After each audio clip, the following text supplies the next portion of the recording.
Magandang araw mga kaibigan. Bigyan natin ng reaction, opinion itong post ni Nerio Herbias. Pahayag ito ni Congresswoman Dilima. Parang panawagan sa taong bayan para sa 2028. Sabi niya, ibalik natin ang daang matuwid. Ibalik nyo kami. Malala nyo ba yung daang matuwid? Yun po ang slogan ni dating Pangulong Noynoy Aquino. Sa ngayon, ano bang slogan ngayon? Bagong Pilipinas. Yun ata ang kuhan. Basta, daang matuwid ang battle cry ng Pinoy administration. And except kay Dilima, no? Kasi palpak siya na DOJ secretary. Sa pananaw ko lang ako, nasa active service pa ako nung presidente si Pinoy. May mga nagawa siya na para sa kabutihan ng taong bayan. Yan ang personal opinion ko. Yung infrastruktura, marami siyang napatayo ng mga kalsada, tulay at iba pa. Kasi naglilibot-libot kami noon sa buong Pilipinas. Na-assign ako sa Camp Aguinaldo, sa General Quarters. Nakikita ko ang kaliwat kanan na ginagawang kalsada panahon ni Pinoy. Kaya saludo ako doon. Pati ang modernization ng armed forces, maraming nagawa ng Pinoy administration. Kaya kung i-compare ko ang Pinoy administration at ngayon, malayong mas maganda ang Pinoy administration.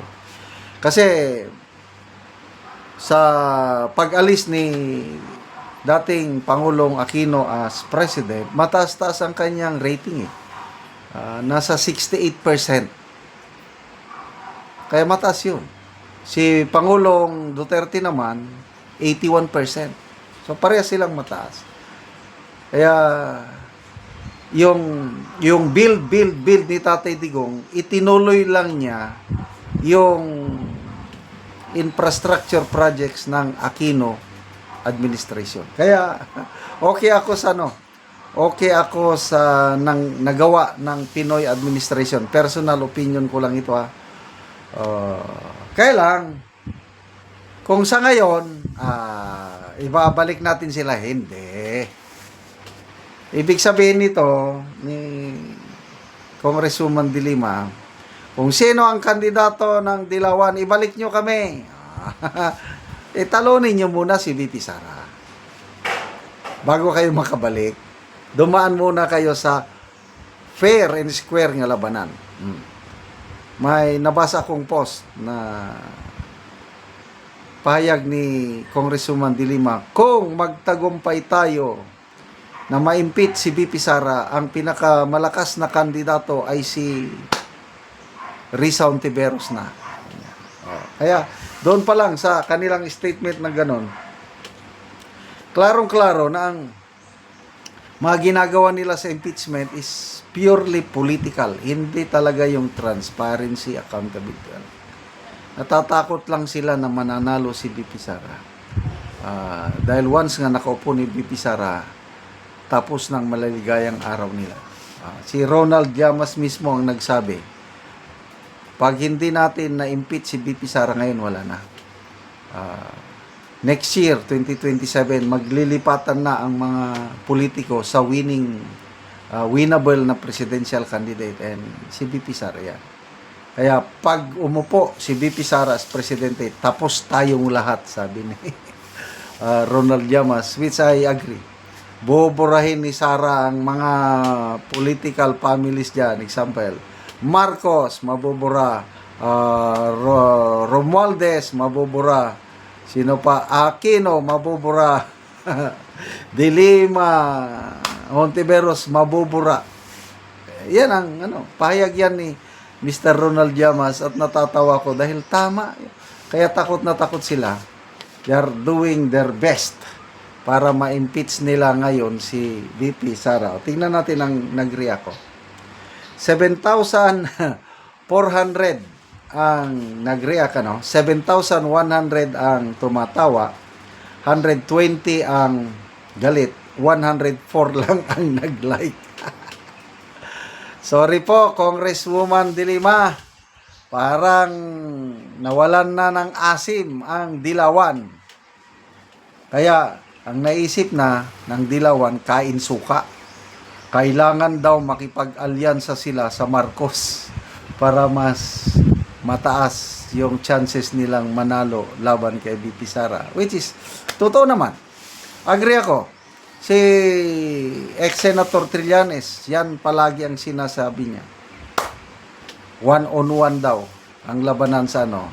So, ang problema ngayon, paano ngayon pag-isahin ang Marcos at Aquino o Dilawan? Mortal na magkaaway yan. Sino ngayon ang maging standard bearer?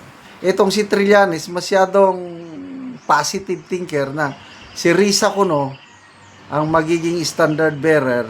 Tapos, kung sino man ang pambato ng Marcos camp ay maging vice president. Ano ba yan?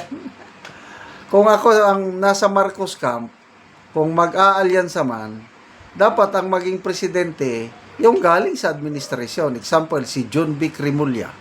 So, alyansa, vice president lang si Risa Hontiveros. Ganon ang posible. Kaya lang, suntok sa buwan. Wala akong nakikita na posibilidad na mag-joint forces ang Marcos at mga Aquino o Dilawan. Maglalaban at maglalaban yan. Ngayon, hindi masyadong naglalaban kasi nga meron silang common enemy, si VP Sara. But pag mawala si VP Sara, ay talagang magpatayan din itong dalawa. So, good luck po, Congresswoman De Lima. Basa tayo sa mga comments. Josepina Sales, di ka ba titigil? Ayaw ko sa iyo. Larimi Baulite, sa daan na liko-liko. Reme Francisco, ibalik ang dating libog. Junel Gil Hilres De Lima, ibabalik ang blank sa kulungan. Masamang salita yung ginamit. Huwag ko lang banggidin. Salamat mga kaibigan sa inyong pagsubaybay sa channel na ito. Nakakatulong kayo ng malaki sa tribong Talandig ng Bukidnon dahil ang sweldo natin sa channel na ito is pantulong sa tribo. Namimigay tayo ng libreng yero at pako para makapagpatayo sila ng mas maayos na tirahan. Panoorin nyo ang video na ito. Karon mo na ni ang atop sa matabangan na mo ugero nga mga karaan na gid kayo ang ilang atop. So kuan na gid na mga buslot ug tuluan na pod ni ug muulan.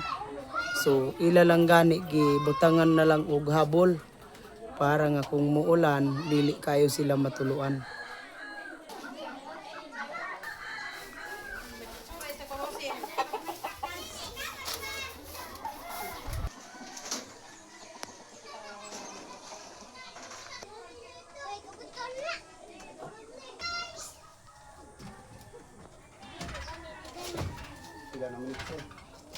So karon niya pila na ni katuig ang imong balay nga mga buslot na?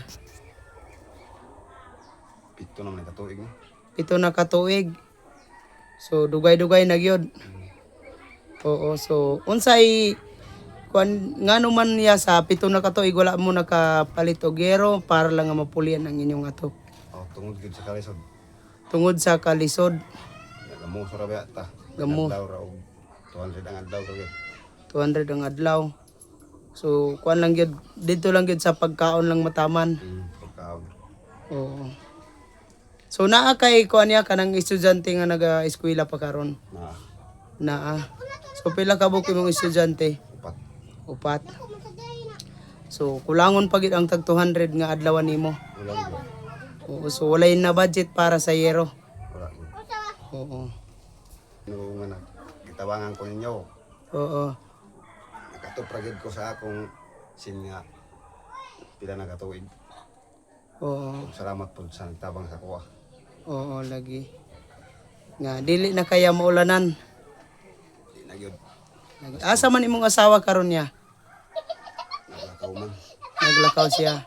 So ikaw lang ang naakaroon sa balay. So salamat kayo.